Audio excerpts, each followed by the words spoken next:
We'll get started in just a moment. We just like to let everybody else in. Thank you. In the meantime, feel free to mention where you're joining us from.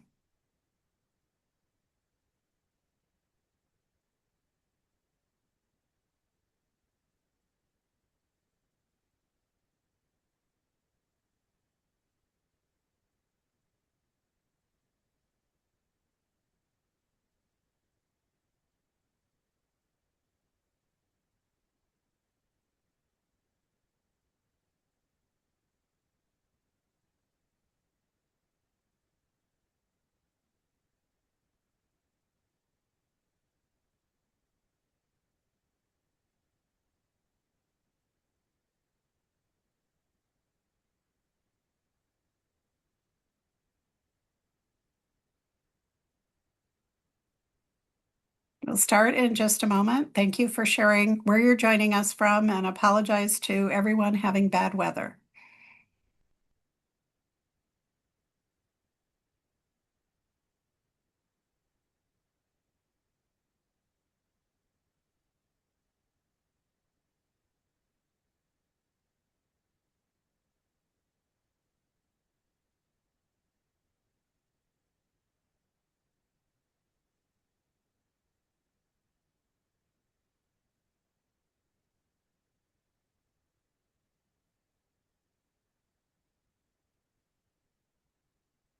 All right, let's get started. Greetings and welcome to the February 2026 National University Speaker Series. My name is Dr. Nancy Rowland Heinrich, and I have the privilege of serving as the Executive Vice President of Community Engagement for National University. I am proud to be the founder and host of our NU Speaker Series. And since the inception of the Speaker Series in July 2020, we have held over 60 different episodes with a wonderful group of presenters, as we will have tonight, on a very wide variety of subjects. Please note that our past webinars have been recorded and you can listen to prior episodes, and we will post a link in the chat. We truly appreciate all of you joining us, whether it's your first time as an NU Speaker Series attendee, or if you have attended many of our past sessions. In our audience, we certainly want to welcome any alumni joining us, current students, faculty, staff, and the many community members who follow our series. National University prides itself on being in and of the community, and we appreciate our virtual audience joining us from throughout the country and abroad. We hope that this next hour will be time well spent with our speaker. I know we're all excited about the topic. I just want to take a moment to share a few things about National University. NU was founded in 1971 by a retired U.S. Navy captain, Dr. David Chagos, and in November we'll be celebrating our 55th anniversary. The university has a very rich history of providing accessible and relevant higher education programs to meet the needs of non-traditional working and military students. And that military tradition has continued as almost 50% of our undergraduate students are military affiliated. National University provides programs to more than 50,000 students annually who are enrolled in 125 plus degree programs at the undergraduate, graduate, and doctoral levels. And I'm proud to share that we have an impressive global network of more than 250,000 graduates, including thousands of very distinguished alumni. And now it's time to introduce today's topic, our speaker, and our moderator. First and foremost, regardless of what field you currently work in, I believe you will find today's topic of interest as we explore how human-centric leadership is critical to leading responsibly in an AI-enabled world. Today's speaker, Dr. Emi Barresi, has nearly 20 years of experience guiding remote, technology-enabled organizational transformation. Her academic background stems from the field of industrial organizational psychology, coupled with tremendous experience in the technology field, and this has enabled her to be on the forefront of leading agile transformations for organizations, including a Fortune 50 company, as well as establishing enterprise-level business agility practices within a Fortune 4 medical company. Dr. Barresi has become well known as a creator of the human ethics approach for remote and tech hybrid, acronym HEARTH. It's a team leadership model, and you'll be hearing more about that.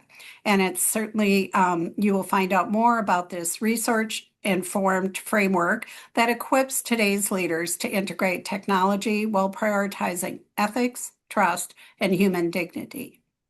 Throughout the presentation, please feel free to submit questions in the Q&A. Following the presentation, we will have a discussion moderated by Dr. Erin Heyman. Erin serves as the AVP of Learning Experience for National University and is certainly well-versed in the area. Audience, I hope you enjoy today's presentation, which will provide you insights on leading in an AI-enabled world. Emi, the floor is yours. Hello. It was really exciting to see all of the different locations in the chat there. So I'll jump on board there. I am from Houston, Texas area, and call it the Forgotten Coast. So I'll be sharing my screen here shortly. Very excited to be joining everybody today to talk about not only the leadership model that I've designed for leading responsibly, but human-centric leadership overall, which has been something that we've been discussing in the workplace and organizational environments and the more recent past a little bit more than we've ever heard before. So I'll go ahead and get started jumping in here. I want to be mindful of time. Let's get ahead and here. All right. So I will just briefly touch on this slide. Everything was basically said by Dr. Nancy. Thank you so much. So the HEARTH team leadership model is what you'll be learning a little bit about today in the context of AI, about leading responsibly, and about the concept of human-centric ethics overall. So technology development background, leading tech teams, IO psychology, and a doctorate in strategic leadership have really all culminated to inform what we're going to be learning about here today. To set the stage, though, a bit, there is a big change happening industry agnostic, right? So we are saying the buzzword of AI, but I also want to bring up that there are many other technologies that we're going to be talking about in the context of a technology integrated workplace. It can be robotics. It can be robotics paired with AI. In fact, later in the presentation, I'll bring forth some more future focused types of technology that are also going to impact us industry-wide, market-wide, and lots of different ways. So I want us to kind of set the stage thinking about it, not just in the context of AI, but all of the things that AI will be integrated in. That and remote work have really expanded in our current landscape. What is human-centric leadership? So human-centric leadership is both a philosophy and a method or an approach that empowers individuals and by emphasizing human values, needs, and unique contributions. And when I say humans, in the organizational context, we can be talking about customers, right? We can be talking about the resources, employees. We can be talking about society and the community at large.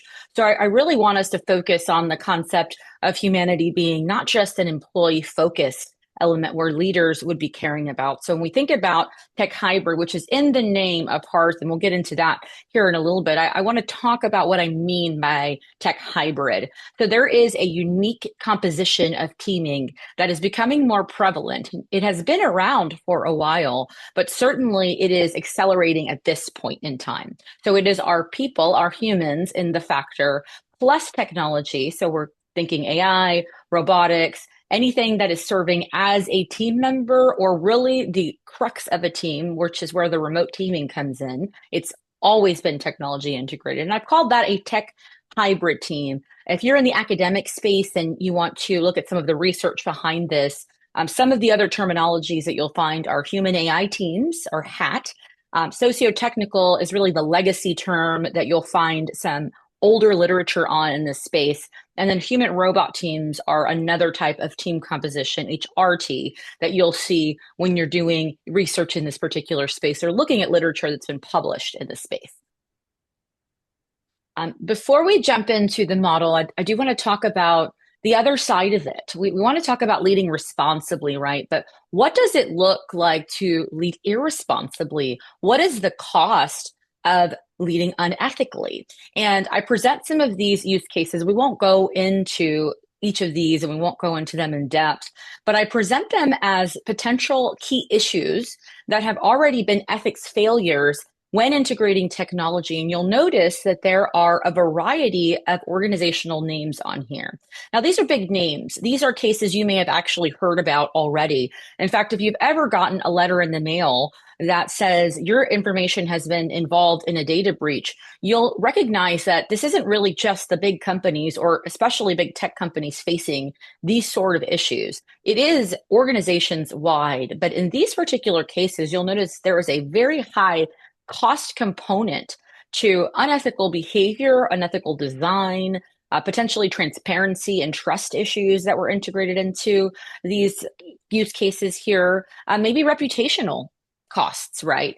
So these are really just some examples, but we can really expand this into any industry, any organization, and even draw a line to some potential issues that require us to have ethical clarity when we are integrating whatever the technology is that we're needing to use in our particular context in organizations.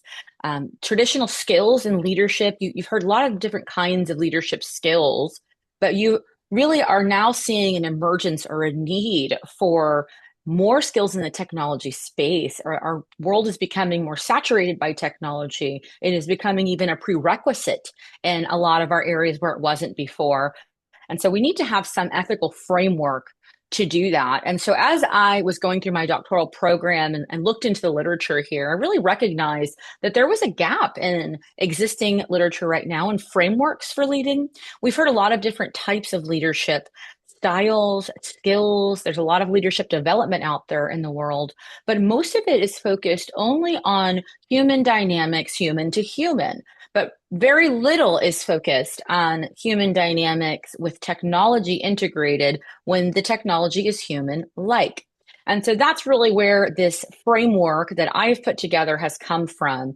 The bridging of the gap between human to human only dynamics to human to technology integrated, human-like, humanized technology, such as AI. So the framework is a competency-based framework for leading. It is a 7-element leadership model, and you're going to get to see it here. I won't go into the depths of each of these elements in the interest of time, but I will briefly touch on each of them.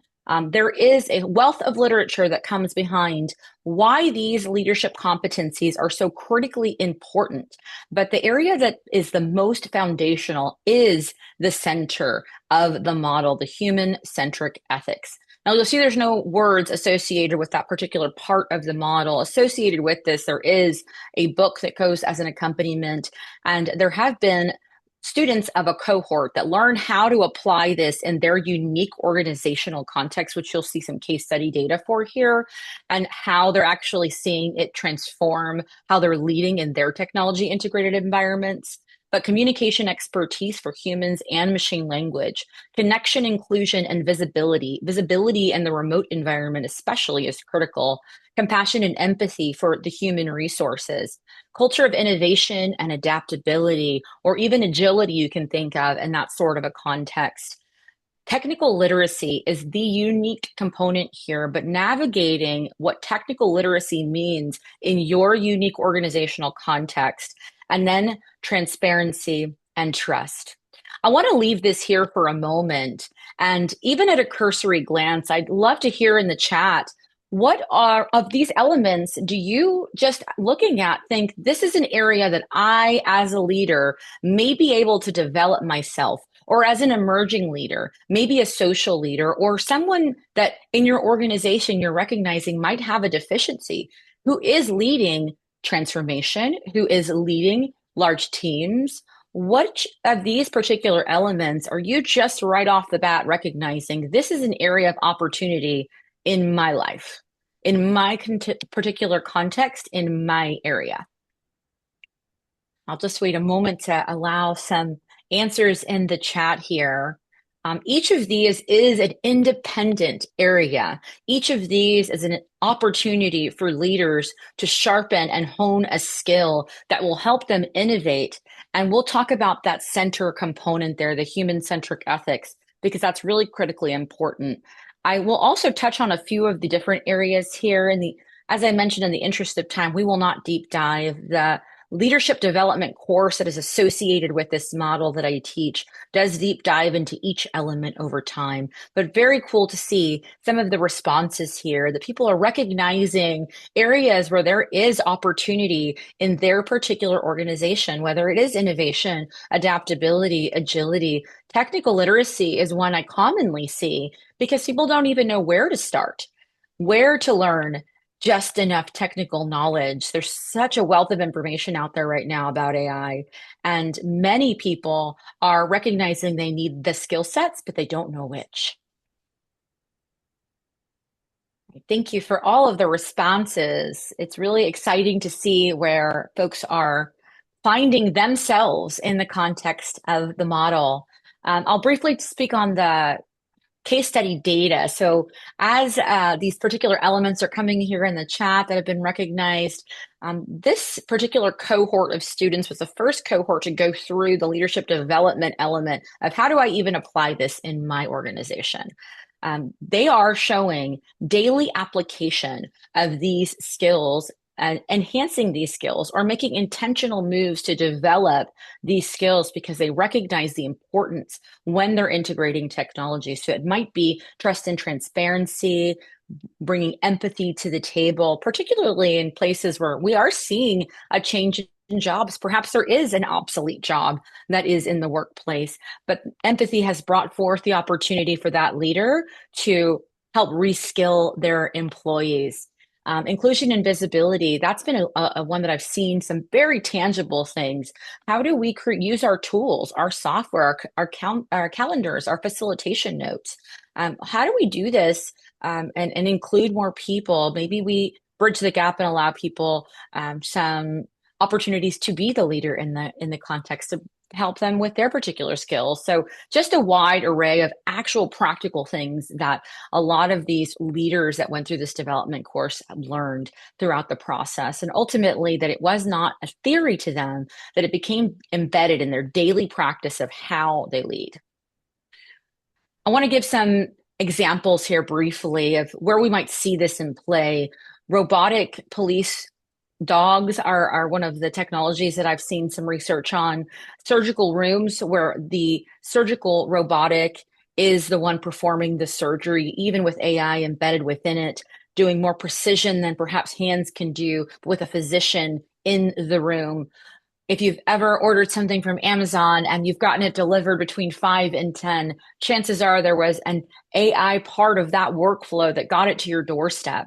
So we're actually seeing this all across the board where AI is being integrated, where robotics are being integrated in ways that may or may not elevate the humans in the equation. As I mentioned, the employees, the community at large, the customer set. I don't bring those examples to say definitively that is ethical. I bring them to pose a question. So in thinking about human-centric ethics, the part of the model that is the center, the foundational piece, we want to talk about what that even means. So I bring forth some elements of what human-centric ethics are, but this is by no means an exhaustive list. Human-focused inclusivity prioritizes the needs, the values, and the experiences of the people, the humans, right? Not simply the profitability. Transparency and explainability, even if your implementation of whatever AI tool you've chosen for whatever purpose is going to impact jobs, how do you communicate that in a way that really considers the people who are going to be impacted? How do you have enough transparency and treat your organizational resources with respect and dignity in that? I can't answer that question for you, but it's certainly a question to ask yourself. In my AI integration, in my technology innovation, how am I impacting people? And if I will be impacting people in a way that is potentially detrimental to them, what is it that I can do to mitigate the impact of that?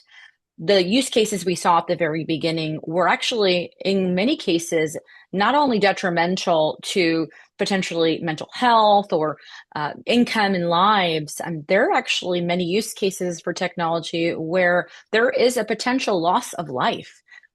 The surgical room example that I provided earlier is one that is a very extreme case where ethics must be at the focus of that. Empathy is another element here when we talk about the elements of the model itself, but what does that mean, right? Understanding the viewpoint of the humans in the equation, which requires intentionality on the point of the leaders. And then this word gets a bad rap, anthropocentrism, which I understand we'll read in lots of different contexts and how we're negatively impacting even the planet or other organizations. But I have adopted that word here to mean it is the belief that humans are the most central and most important part of the organization. The hearth in a home in antiquity was the warming zone. It's the place where all the people gathered, and it was the community of it. And so the name of the organization and model itself is, in fact, a dual purpose name. It is intended to say that humans are that central, most important part, that hearth, that warming zone, the blood of the organization. Understanding personhood in the workplace is now something that we have to bring forth into an organization. There is a collective experience that every single human has that technology never will have. And this is something that, as we bring in artificial general intelligence as a theoretical concept, artificial superintelligence as a concept, and that's theoretical as well. It really requires us to define what the shared inner experience of humans is, so that as we think, how is this impacting the people in this equation, we have a very clear definition for what that looks like organizationally. And why this matters now. So we have a lot of technologies that are emerging even as we speak. There's development teams, the kinds of teams I've led for the last 20 years, creating new technologies that are meant for a purpose that is not just profitability. Most of the time, they are meant for humans to use in a certain way, shape, or form. But the ethical question, as we are looking at these new technologies, is right front and center as we look at the trends. AI decisions, there are organizations now that are even marketing themselves as the decision maker in place of the human. Quantum computing, which will increase our speed, will increase our capacity for data processing, the Internet of Things and smart devices being everywhere, and even concepts like human-computer brain interfaces. Those are showing lots of medical use cases right now. So brain chips is the word you've probably heard, but using AI in brain chips, what does that look like in the ethical sense, right? What are some questions that we would need to ask to make sure that that technology development is actually enhancing the human experience, enhancing humanity as a whole? And we'll look at actually some scenario planning tactics and tools here just in a moment. But really, we can start even asking ourselves, what are some potential things that we could see going wrong here? I'd love to hear, even in the chat, if you've ever had a negative experience as you're integrating technology. Has there been something that's negatively impacted you? Have you been part of a data breach? Have you had your information sold to someone that you did not authorize initially and based on a change in privacy policy? These are all things that we need to consider as we are interacting with technology, as we're integrating it, and even knowing that we can be moving to a different technology if it's sold later.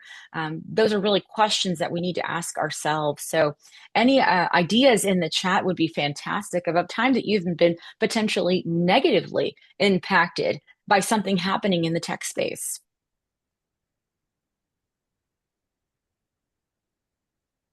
All right, so this is what I'm talking about in the scenario planning. Now, this actually is a way to assess a couple of different factors from two different axes here. And so I'm going to run through this a bit briefly here.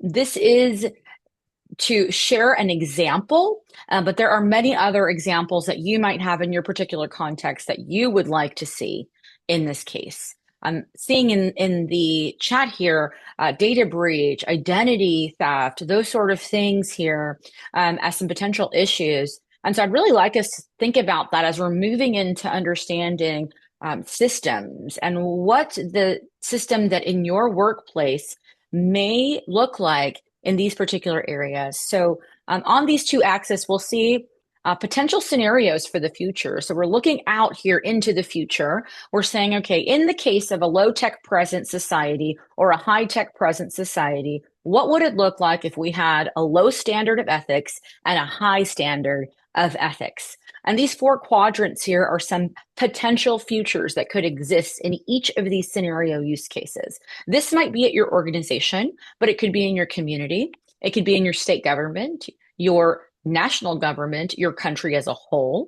In a case of a low presence of tech and high ethics, perhaps there is high relational leadership happening. Perhaps there is minimal automation coming forth. Maybe there is a greater sense of cultural preparation. We look at the lower bottom quadrant there, low tech presence and low ethics. There may be some weak structural systems. We may have a rejection of tech entirely. That might be something you see. We might see a loss of coordination capacity because technology is connecting us across geographical boundaries all over the world right now. If we move into what it looks like to have a high tech presence with low tech ethics, we might see things like algorithmic management, decision making being done through algorithm. We might see data exploitation, which might lead to a data breach. It may lead to information being used inappropriately, identity theft. It may lead to a whole variety of other issues. I called it surveillance optimization because it may lead to surveillance within the data that you're using. It may lead to worker replacement and replacement only as the goal of an organization. Right now, what we're seeing across the board are many organizations justifying their AI budgets with a reduction in headcount as the exclusive benefit to their AI implementation.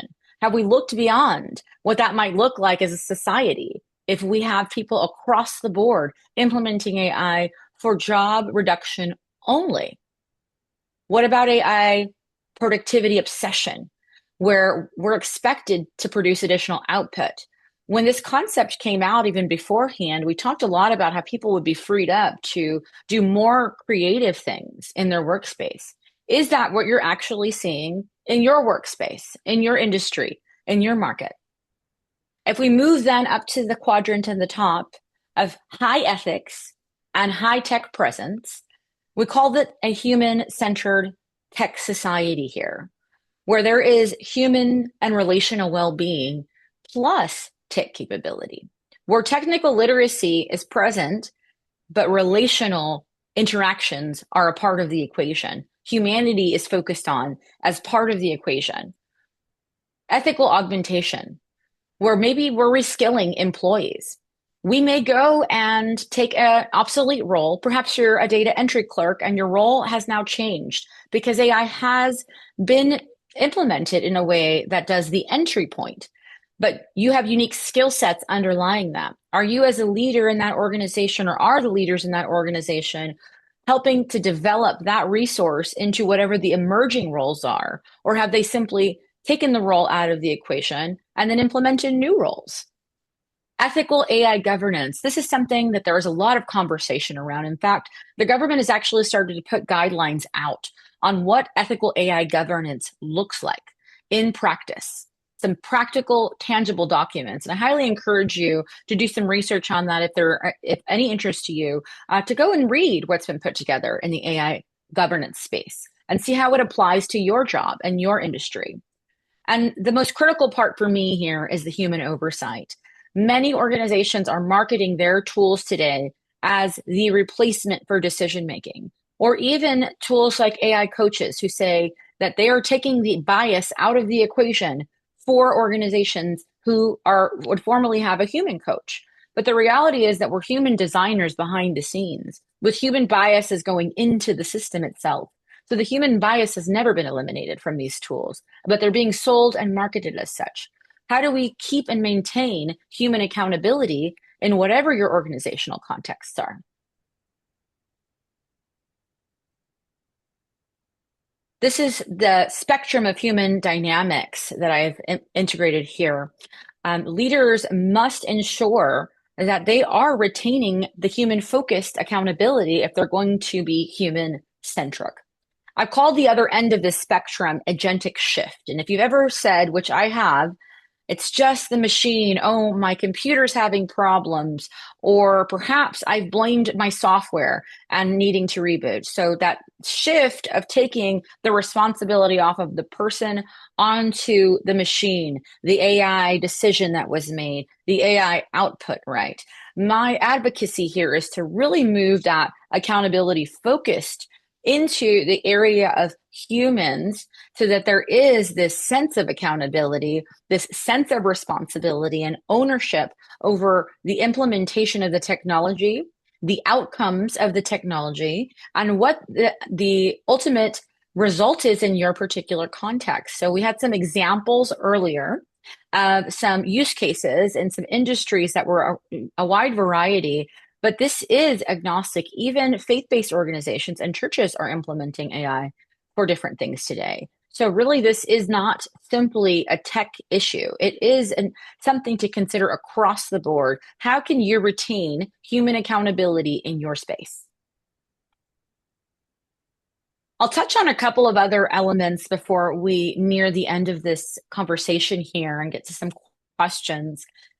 Technical literacy is one of the critical elements of this new leadership model. But why, right? So each of these, I won't go through all of them, but they are all research-backed reasons why we must have some element of understanding our own technology before we implement it. It is also a human-centric practice to be able to explain the technology that you're implementing, which requires technical literacy just enough, right? It doesn't mean you have to be a coder. It doesn't mean you have to understand the architecture behind the scenes in the database. That's not the technical literacy I'm talking about. You don't have to be technical, but you must understand what's happening behind the scenes to be able to explain it to those around you in organization, especially if you're the one leading the innovation process. These are all, like I said, research-backed reasons why this builds a future-ready leader who has technical literacy.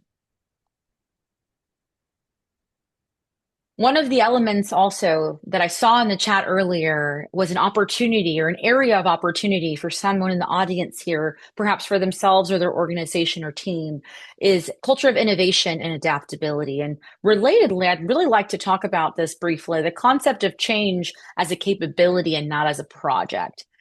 Because technology is changing rapidly, because we are seeing organizations have to keep up with the change in the market. When the number of cell phone users that adopted cell phones at their inception across 3 years is around the same number of users that signed up for ChatGPT in the first 3 months. That's what we actually mean by acceleration in our technology processes here. So because we are changing so quickly in our organizations, you'll hear industrial and organizational psychologists talk about change fatigue. But what I'm proposing here is really that concept of not just change as a one-time act, but really honing and shaping the ability to change.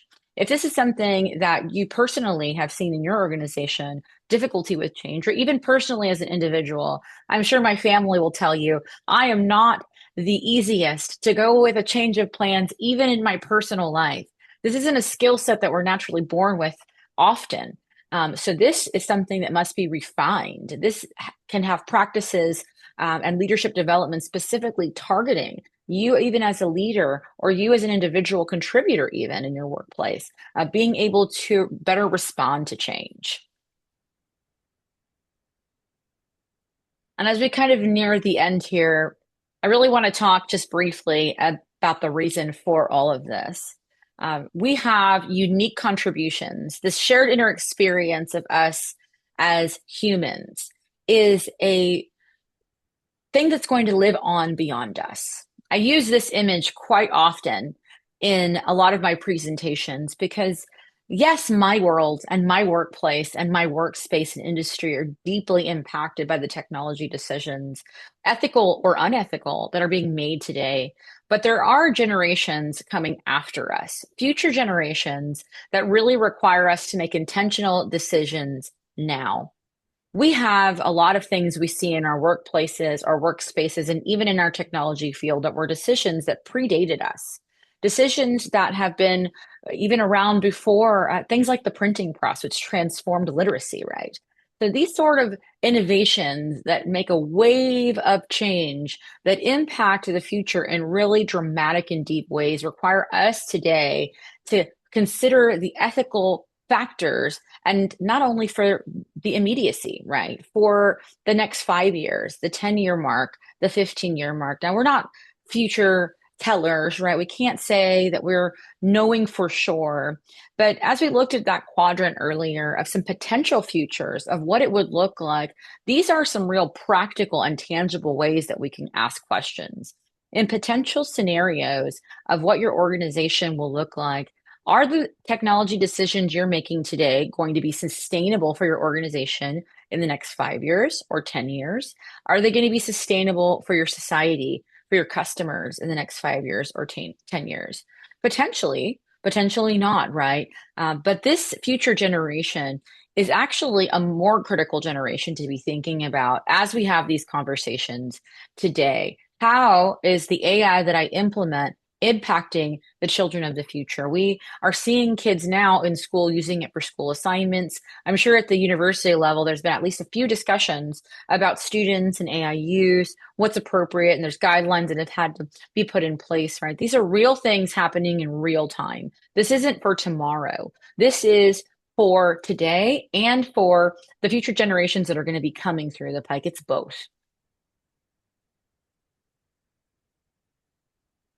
So, my call to you as leaders, as students, as people in all sort of organizational landscapes. I'm not really sure all the industries that are here. In fact, please feel free to pop your industries here in the chat. I really would love to know what your particular areas are, where you're leading from, where you're coming from in your spaces. Because the call here really is to embrace ethical excellence. There is some things such as ethical mediocrity, even, right? Are we turning a blind eye as we're putting in our technical systems? Are we looking at productivity and efficiency only?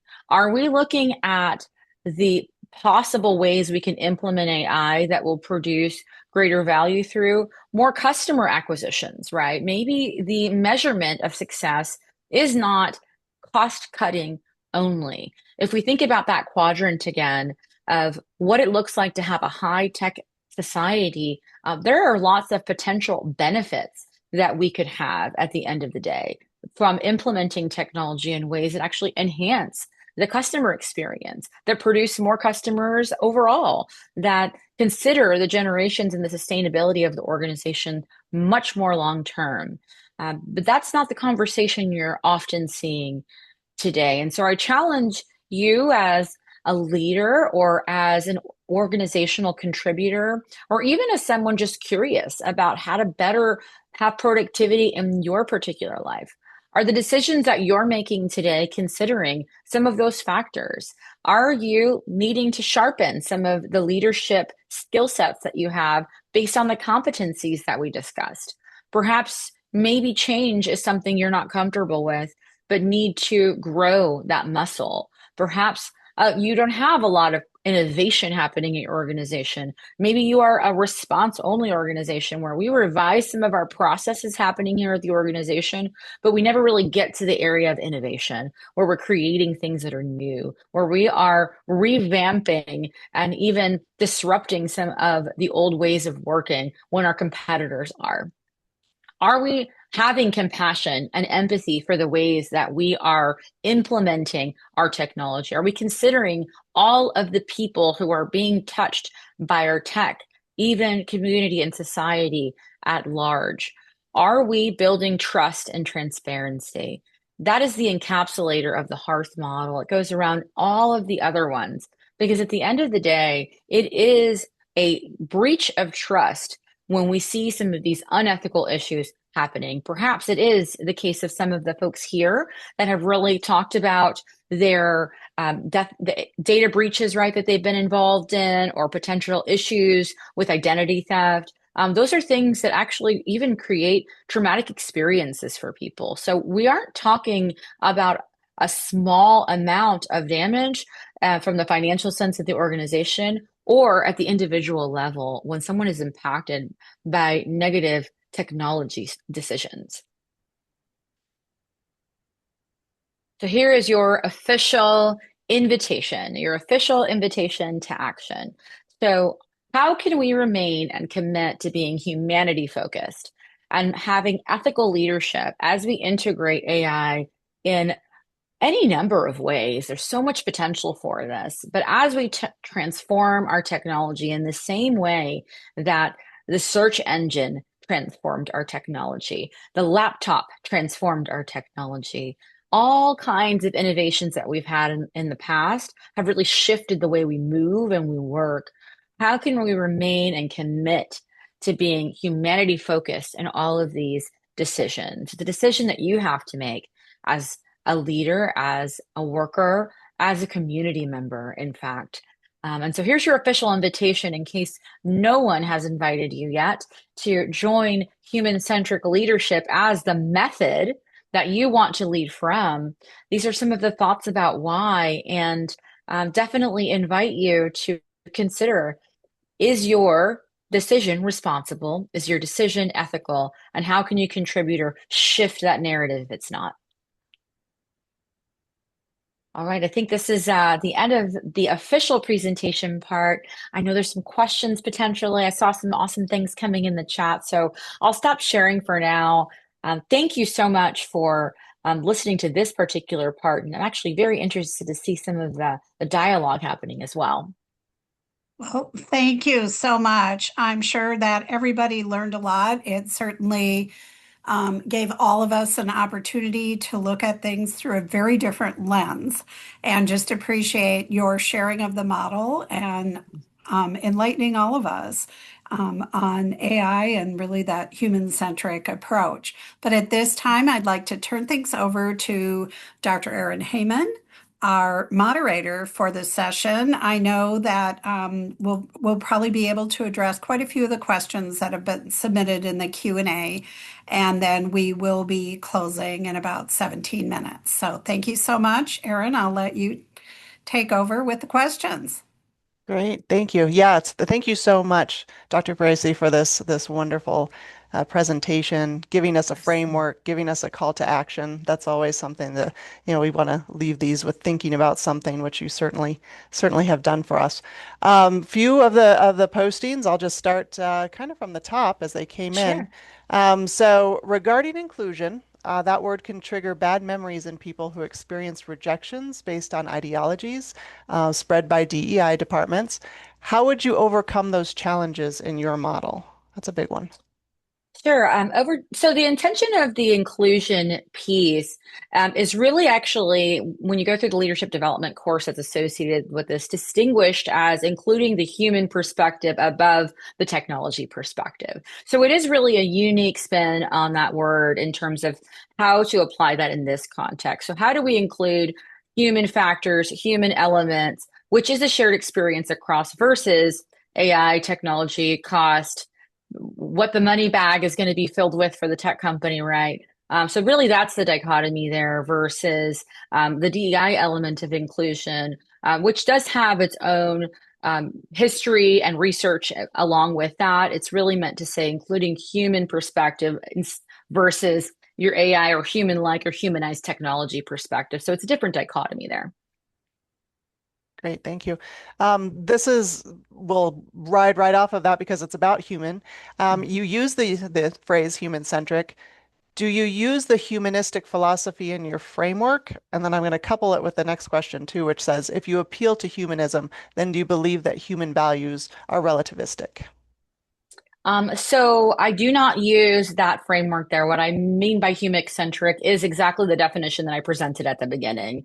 So it is the belief in that humans and the values of humans and the benefit of humans is the focus of the leader itself. So that definition really is the clarity there. There aren't other frameworks that go behind that definition. It is simply a focus on the benefit to the human, which, as I mentioned, is employee, it can be community at large, it can be customer set, right? Who are the humans involved in your leadership context in your specific scenario? And is the decision I'm making or the leadership decision I'm having focused on those people? So that's really the context of the human-centric. Great, thank you. Switching gears a little bit. This one says, I'm a lawyer. I work in the AI and tech space. What laws are you monitoring and referencing in your work? That is the EU AI Act, Canadian Act, etc. So I don't have specific laws that I'm referencing here when I'm talking about those. So I'm not sure which slide is really being referenced there. Perhaps you can get some clarity on that. If we're talking about the conceptual framework of the scenario planning, it's a scenario planning scenario, right? So it's not actually a reference, it's a potential futures based on those. If there's another slide that you'd like some references for, happy to provide those. I usually take the little box off for presentations like this, but happy to provide any other frameworks that go along with it. There's also a book that I've written associated with this that will have all of your reference points for each of the elements there. So if it's not the scenario planning one, would be curious to hear which particular slide or what area the reference is coming from, or the reference question is. Happy to provide the content afterward. Oh, I can't hear you. Sorry, if we ask the Yeah. submitter, perhaps we can see if there's more added to the Q&A, and I can Sure. bring that back up. I think that was Dwayne, so if you want to pop that back in there, good questions. Speaking of, this is also from Dwayne. What books, obviously the one you have, conference and online universities would you recommend to close the tech literacy gap? So I think it really depends on the context, right? I know that's an answer nobody loves. It depends, but I think that's really the biggest struggle people are having is what tech do I need? So depending on your particular organizational context, whether it's medical, right? Maybe there are medical focused conferences that are, hey, today we're now implementing surgical robotics, and here is an area in which you need to be kept abreast of, or perhaps it's patient data. Epic is one of the systems in the medical field that did recently have an online launch of some of their particular products and how they're integrating AI. But I would say less than having even a general understanding, which you can find through all kinds of platforms, learning what AI is generally, once you've taken that hurdle of the general education, which is available across the internet, right? The general information. There are very industry specific areas. And that's really what I would recommend for anyone working in any industry is to find conferences that are really relevant to your industry. You can also do things that are leadership specific if you want to be a little more general. Leadership organizations and associations will typically have different content areas for whether you are government and policy, or whether you are healthcare leadership, or whether you are academic leadership, right? So finding an area that is more niche is really the recommendation there. I think in that, under those smaller umbrellas, you will have a lot more rich education and information that you'll find relevant to your specific context versus going to an AI only. There is a conference coming up, or a week coming up in California, Human Tech Week, which is May 11th through the 15th. And there are many, many, many organizations that are going to be contributing to that part. So I bring that up to say it really is a focus on the human plus tech, which is the focus of the model here. So if there's an interest there, I think it's in San Francisco, and many of those particular organizations are, whether it's a product that they're now having a new AI to bridge that gap of human AI, everything is focused, whether it is a framework, whether it is something focused from a university that really bridges the gap between human plus tech. So some rich information came out of it in 2025. Although I haven't seen the full docket of all of the presentations for 26, I would highly recommend that as an area, even if people are generally interested in the collaboration of human plus tech. Great. Good conversation, good suggestions. And yes, it's awesome to say, like, how do we ensure that it comes down to the field in which we're interested in? So thank you for that. Another question is, what are the necessary ethical common denominators of good leadership? Is it with or without AI? And what is being presupposed? The logic behind it, is there a tolerance component, etc.? Could you repeat the initial question Yeah, it's which interactions, oops, sorry. What are the there? necessary ethical common denominators of good leadership with or without AI? And what is being presupposed there? So the ethical things that are with or without AI for me, primarily in the model, would be your compassion and empathy elements. I don't think that really needs to be an element that requires the AI piece, right? The reason for its inclusion in the model itself is because jobs are being changed by technology. That's not really debatable. We're seeing it everywhere. We see news articles in popular press. There's probably even people here who have had their job impacted in some way, shape, or form. But that is agnostic to whether the technology exists whatsoever. I think the compassion and empathy element is really requisite for us to be good leaders, period, right? You'll see that in your servant leadership frameworks of how people are cared for, even in your transformational leadership frameworks of how we model, how we encourage the heart, as Susan Posner says, right? It is something about the heart of the human or the heart of the follower, right? So those are things that really do transcend the technology. The reason for their inclusion is really that we need to elevate that to the next level as we are having human-like things coming into our workplace, technology, robotics that look like people, robotics that have AI included with them that look like people. It really enhances the need for that, but I think it doesn't need to be tech for it to be an element that is really required. I think same can be said for trust and transparency. We'll see kind of your traditional leadership styles or frameworks really bring that forth in terms of context and how you apply those. Even something like situational leadership, where you are contextually applying the way you lead, right, across different scenarios or across different circumstances. That still also will require those sort of underlying leadership skill sets. Yeah, and this kind of follows that same vein as you were speaking, is which interactions are not easily or properly simulated by machines. And this submitter says, I'm thinking of trust and live impressions, a talent shared by humans and animals of different kinds. So I think first thing that comes to mind there is the creativity element, right? So in its present form, what we have is a regurgitation of the information or the data on the background, right? So it's not a creative thing. We are prompting it in a way that creates something that we're pulling information on the back end, right, from a lot of different data sets, and it's producing something that's not unique and creative in the traditional sense.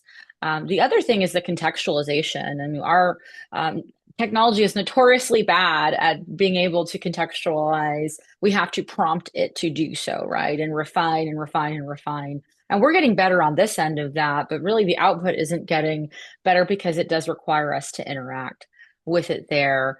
I think those two are really the kind of primary ones that come to force. But what we have seen in a lot of technology is that people actually are relating to their technology in a way, and even maybe even more so in some contexts than they're relating to humans. And that's a problem. If we are seeing people relate to technology and going to technology for counseling or for coaching only, or for, we've seen what that looks like on the unethical end, the there was some hearings in the government about suicidal ideations and teenagers who actually were being prompted by AI to end their lives. And so it's a really dangerous dynamic when what we're allowing in our tech space is for people to relate more to humans, which I think then precipitates that need to sharpen the compassion and empathy. Why are people experiencing simulated empathy and feeling better about that than real human interaction and empathy? It creates a really big question of what we need to do better as humans to be better to each other and provide each other more compassion and empathy there. Yeah, 100%. I was at the 100-year EdTech Project Design Summit last week, and that idea came up as well. It's like, what have we lost as humans in that connection to go for things like being on social media constant? And so and we didn't have answers, but that's a really, really good point. Right. So Yes. There's also the concept of like your AI companions. Now, I actually saw an article in Popular Press that there was an organization that shut down their AI companion company. They weren't making enough money off of it. But there were people who had really established relationships with non-human characters that were developed in the app, and the plug was pulled. So these connections, I mean, there's real trauma that happens when people think they're having a human connection with something that isn't a human, and then it is literally pulled out of from under them, right? And so the trauma is still the same. There's even the term AI psychosis now, right, coming out. So we are having deep impacts as humans from the human-like technologies that we've created. So we've really got to get a wrangle on that. yeah, very important. Very important. Little switching gears in the for-profit world, what are other financial benefits do you recommend to monetize beyond labor reduction? Sure. Increase customer numbers, right? So perhaps what you can do is have an AI team member in your mix. I'm just going to give a scenario here, who's doing all of your documentation, or maybe it's the business analyst on the team who's doing all of the requirements writing and all of the behind the scenes administrative work. Well, now you've freed up a resource to be able to go and interact with customers in the community and bring in more customers, right? So there are tangible financial benefits that can be had from building a customer set out of your technology implementation, or widening your scope. Maybe you go global and you've been only national at this point, and now you have the means and the resources to take your business beyond the geographical boundaries, right? Just a couple of examples of ways to really rethink not just cost cutting, right? But how can I have my current resource set? Maybe you stay flat, but now you're building on top of that a capability that's going to take you across state lines, across global lines, or maybe you double your customer set because you've got the that's embedded within is allowing you to reach that many more people that fast. Yeah, really good examples. Thank you. I'm going to ask one more question. There's some good ones coming in, but our time is fleeting. And so, final question, what environmental signals suggest we are moving toward or away from ethical leadership in AI implementation? Sure. Yes. I think the big question here for me is, how are we seeing society at large being impacted, right? So are we seeing mass layoffs, system-wide impact that is negative to humans, or what we're seeing even interacting on LinkedIn, people that have never had a problem getting another job, if they've even been involved in a layoff in the past, that can't even secure an interview, right? How is our society handling those sort of scenarios right now? Are we reskilling people? Are we providing opportunities that didn't exist before, and rethinking that from the traditional cut the job and put this person out of work and not put them in the society that way? Are we rethinking how we care about the people there? Because I think what we're seeing in the environment is some of those low tech ethics, high tech presence items in that scenario thing. We're seeing the AI decision making. We're seeing a conversation around data surveillance, right? We can use a Wi-Fi box to surveil through walls. What is that technology potentially going to be used for, right? And I think the environmental signals that we're seeing lead me to think that we are actually moving away from the high tech into that low tech zone. What does it look like for us to shift that. And so I think some of those quadrant areas there that we really hit on, prevalence of human accountability, right? On the high tech ethics side, are we interacting with our tech in a way that's positive? We can measure how people feel about the technology in organizations, right? I think those are some of those indicators or those cues and signals that we can really go and environmentally scan what's actually happening versus what the promise is. Wonderful. Thank you. Lots of good accolades as well and good connections in the chat. So that's wonderful Yay. to see. Thank you again. I will turn it back over to Nancy. My pleasure. And thank you for all those great questions. It just added a lot of additional value and insights into today's topic. I'd like to give a special shout out to Dr. Lisa Harris for suggesting Dr. Emi Barresi as our speaker because I think it was an excellent suggestion, and I hope that you all got a lot of helpful information out of this. At this time, we will be closing, but we want to share information on how to gain contact with Emi so you can find out more about that framework and model and look at how it is applicable to your industry or your role. Appreciate that. And just a few announcements for upcoming events sponsored by our National University Alumni Association. As always, we have our Navigator Networking. We have several wonderful events that are coming up from Vision to Velocity, Growth Strategies AI. We've got an Alumni Association meeting, a very fun speaker series with Richard Lederer for Just for the Pun of It, and one that could be enjoyed by all. And then we have another one coming up March 24th on Trust and Inspire Leadership, Unlocking Potential in People and Organizations. So please follow us, participate in some of the events that are coming up, and encourage people you know to join us for our National University Speaker Series. We welcome everyone. Thank you again, Erin, for serving as moderator. Shout out to Heather Piedrahita and Lindsay for helping coordinate all of our speaker series. It really takes a lot of coordination and great teamwork to give you these great topics. So appreciate you joining us and have a good evening.